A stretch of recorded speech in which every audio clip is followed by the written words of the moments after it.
இப்போது அவர்கள் இடத்தை தாவிக்கு இட்டு நிரப்புதா?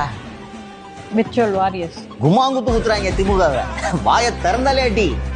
பழைய வீடியோலாம் எங்க இருந்து எடுத்து போடுறாங்கன்னே தெரியல சார். அவங்க ஜென்சிமா இதுலதாம்மா டிஜிட்டல்ல தாம்மா வாழ்றாங்க. அவங்க போன்லயே பிறந்து போன்லயே வளர்ந்து போன்லயே வாழ்றவங்க. அவங்க நான்லாம் ரொம்ப எனக்கு வயது அதிகமாகி பட்டன் போன்லாம் யூஸ் பண்ணி தடவி அதுக்கப்புறம் ஸ்மார்ட் போன்லாம் பழகுனேன். இவன் விவரம் தெரிஞ்சே இவங்க அம்மா அவனுக்கு வந்து ரைம்ஸ் எல்லாம் அதில் தான் போட்டு விட்டுருக்கும். கரெக்டாப்பா? ஸோ அப்போ அவங்களோட ஸ்கில் செட் எப்படி இருக்கும் அதை யூஸ் பண்றதுல? எப்பவோ சொல்லியிருக்காரு சார் திரு மு க ஸ்டாலின் அவர்கள், மது விலக்கை கொண்டு வருவோம் அப்படின்னு சொல்லிட்டு, வர காந்தி ஜெயந்திக்கு மது விலக்கை கொண்டு வருவோம் அப்படின்னு சொல்லிட்டு அந்த வீடியோவை இறக்கிட்டாங்க. அதுக்கப்புறம் திரு இபிஎஸ் அவர்கள் தான் தூய்மை பணியாளர்கள் அப்படின்னு அவங்களுக்கு பெயர் மாற்றுறாங்க சார். இவ்வளவு நாள் நான் நினைச்சிட்டு இருந்தேன் ஸ்டாலின் தான் பெயர் மாத்திருக்காரு.